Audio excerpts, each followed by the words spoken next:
नमस्कार दोस्तों, मेरे इस कहानी के चैनल पर आपका बहुत बहुत स्वागत है। सेठ दुर्गादास और उसकी धर्म पत्नी आशा देवी का रामनगर में एक सभ्य परिवार था। दुर्गादास ने अपनी मेहनत से खूब धन दौलत कमाई थी, पर दुर्गादास को एक दुख था कि उसके इकलौते बेटे मोहन को शराब और जुए की बुरी लत थी। वो रोजाना शराब पीकर बेसुध होकर देर से घर लौटता था। मोहन की रोजाना शराब और जुए की लत ने सेठ दुर्गादास की चिंता बढ़ा दी थी।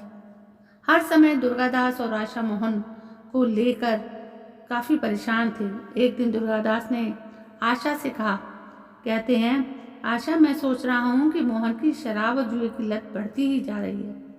मैंने किशोर भाई साहब से बात की हुई है। उन्होंने एक लड़की बताई है, बहुत ही अच्छे घराने की सुशील लड़की है। मैं सोच रहा हूँ मोहन की शादी कर देते हैं, शायद बहू के आने से मोहन थोड़ा सुधर जाए। आशा, ये तो आप ठीक कह रहे हैं, क्योंकि भाई साहब से बात करके हम रिश्ता पक्का कर देते हैं।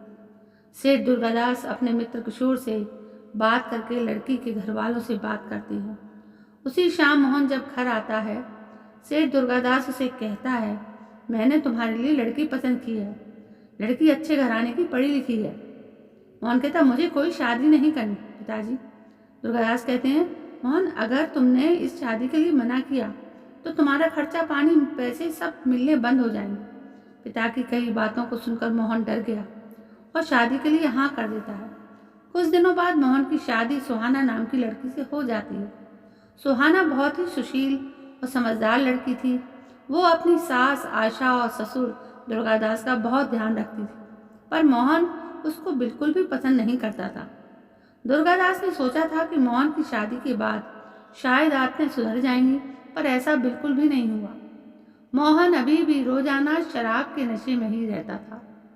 दुर्गादास कहता, मेरी तबीयत कुछ ठीक नहीं लग रही है। मैंने वकील साहब को बुलाया है कि मैं चाहता हूँ कि मरने से पहले अपनी सारी जायदाद सुहाना बहू और उसके होने वाले बच्चे के नाम कर दूँ। मैं नहीं चाहता कि मोहन की बुरी आदतें इस घर को तबाह कर दें। सारी जायदाद सुहाना और उसके होने वाले बच्चे के नाम करके सेठ दुर्गादास स्वर्ग से धार जाते हैं। दुर्गादास के मरने के बाद सुहाना अपनी सास आशा का बहुत ख्याल रखती है। वो आशा को कभी भी दुखी नहीं रहने देती। एक दिन बोलती है, माँ जी, ये लीजिए आपका हल्दी वाला दूध। आशा कहती है, बहू, तुम मेरा कितना ख्याल रखती हो। एक मोहन है जो सारा दिन घर से गायब रहता है, पता नहीं अभी भी कहाँ होगा।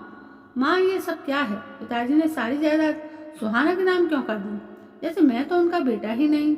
आशा कहती, मोहन, तुम्हारी शराब की बुरी आदतों की वजह से तुम्हारे पिताजी ने ऐसा किया है। मोहन कहता, पिताजी ने ये सब ठीक नहीं किया माँ। मोहन गुस्से में फिर से शराब पीने के लिए घर से बाहर निकल जाता है। वो एक बार में पहुंचता है, वहाँ देखता है कि सामने एक लड़की डांस कर रही है। मोहन लड़की को देखकर चौंक जाता है। लड़की बिल्कुल मोहन की पत्नी सुहाना की शक्ल की होती है। मोहन के दिमाग में सुहाना को रास्ते से हटाने की तरकीब आ जाती है। वो मैनेजर को बोलकर लड़की को अपने पास आने को कहता है। लड़की उसकी टेबल पर आती है। मोहन कहता है, मेरा एक काम करोगी? बहुत पैसे मिलेंगे साहब, पैसों के लिए तो मयूरी कुछ भी कर जाएगी, बस आप काम बताओ। मोहन कहता है, एक काम करो, मुझे बाहर मेरी गाड़ी के पास मिलो। कुछ देर बाद मयूरी बाहर आती है। मयूरी को गाड़ी में बैठने को कहता है और अपनी बात शुरू करता है। मोहन कहता है, देखो मयूरी, बात यह है कि मेरी पत्नी सुहाना की शक्ल हूबहू तुमसे मिलती है। मेरे पिता ने मरने से पहले सारी जायदाद उसके और उसके होने वाले बच्चे के नाम कर दी थी। अब मैं अपने पिता के मरने के बाद पाई पाई को तरस रहा हूँ। मैंने जब तुम्हें देखा तो मुझे लगा कि तुम इस मुसीबत से मुझे छुटकारा दिला सकती हो। मयूरी कहता, तो मैं कैसे तुम्हारी मदद कर सकती हूँ साहब? मोहन कहता, मयूरी, मैं अपनी पत्नी को हमेशा हमेशा के लिए इस दुनिया से विदा कर दूंगा। उसके बाद तुम सुहाना की जगह मेरे घर में मेरी बीवी बनकर आओगी। तुम्हें देखकर माँ भी नहीं पहचान पाएंगी कि असली बीवी तुम नहीं हो। मैं तुम्हें 1-2 दिन में लेने आऊँगा, फिर हमारा खेल शुरू होगा। तुम जायदाद के कागज़ पर नकली साइन करके सारी जायदाद मेरे नाम कर दोगे। मैं तुम्हें तुम्हारे हिस्से के पैसे दे दूंगा। उसके बाद तुम अपने रास्ते और मैं अपने रास्ते। मोहन मयूरी से बात करके घर चला जाता है। उसे पता था कि उसे आगे क्या करना है। मोहन कहता है, सुहाना, तुम पिताजी के जाने के बाद कब से घर की जिम्मेदारियों को पूरा करने में लगी हो। मैंने सोचा हम हनीमून पर भी नहीं गए तो अब हो आते हैं। तुम पैकिंग कर लो, कल की टिकट है। सुहाना कहती, पर माँ जी को अकेला छोड़कर हम कैसे जा सकते हैं।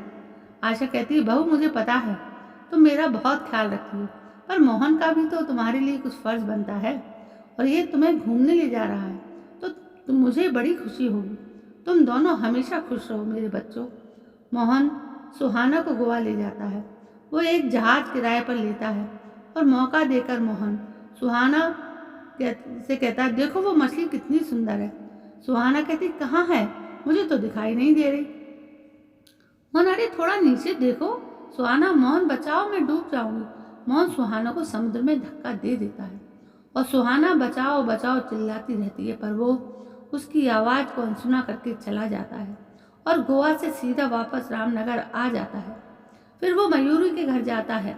मोहन कहता, अब तुम्हारे नाटक का वक्त आ गया है, मेरे साथ चलो। मोहन कहता, मयूरी को सुहाना बनाकर घर पहुंचता है। सुहाना बिना आशा के पैर छुए मोहन के साथ कमरे में चली जाती है। आशा को अजीब लगता है, पर दोनों को एक साथ खुश देखकर वो कुछ नहीं बोलती।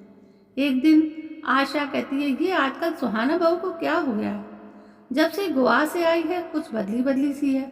ना पूजा पाठ करती है, ना चाय नाश्ता बनाती है, हमेशा अपने कमरे में ही रहती है।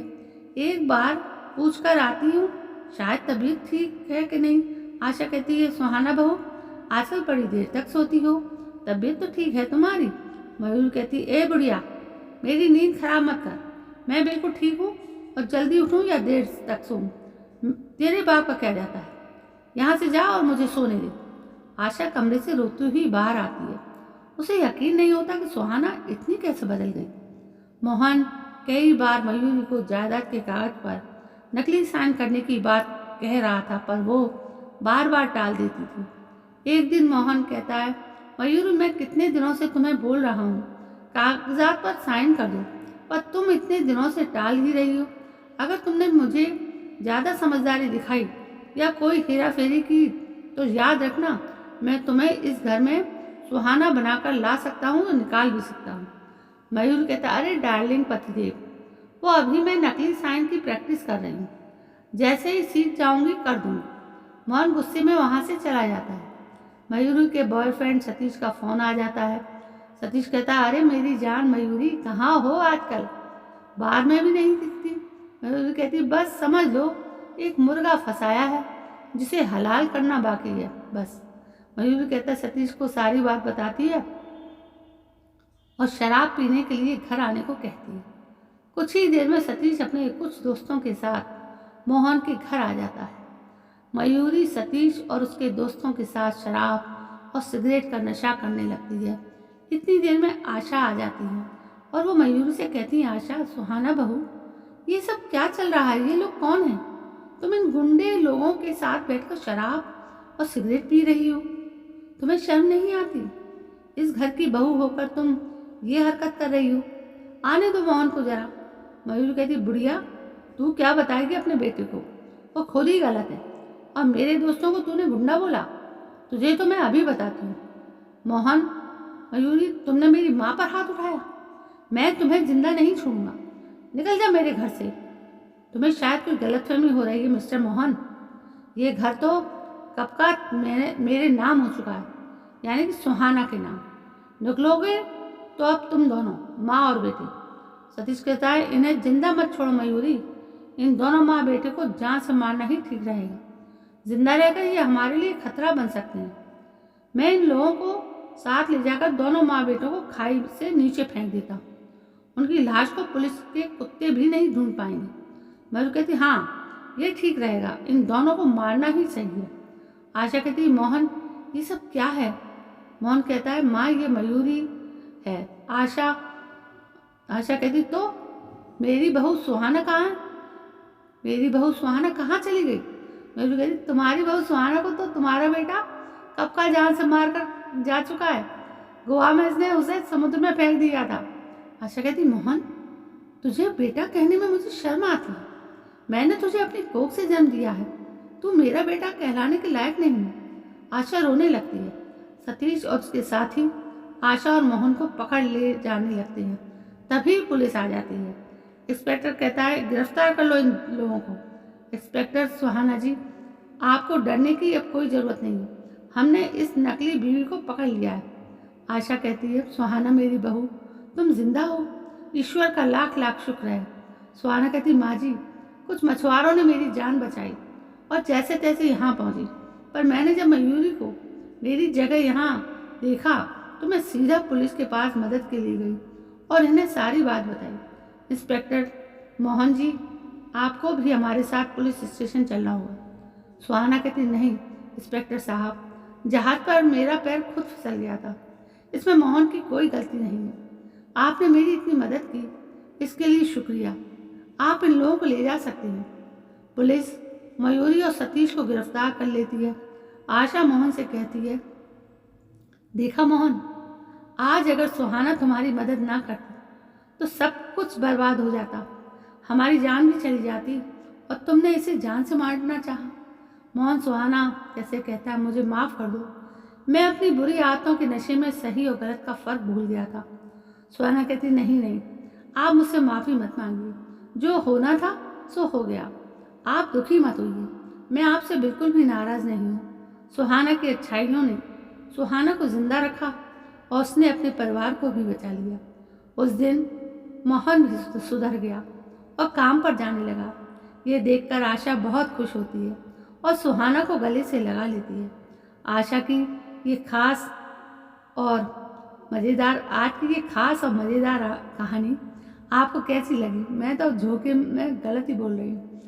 और यदि आपको पसंद आई हो तो प्लीज़ मेरी इस चैनल को सब्सक्राइब जरूर करें, लाइक करें, शेयर करें, कमेंट भी करें। कल मैं फिर हाजिर होती हूँ एक नई कहानी को लेकर आपके सामने। तब तक के लिए जय हिंद, वंदे मातरम।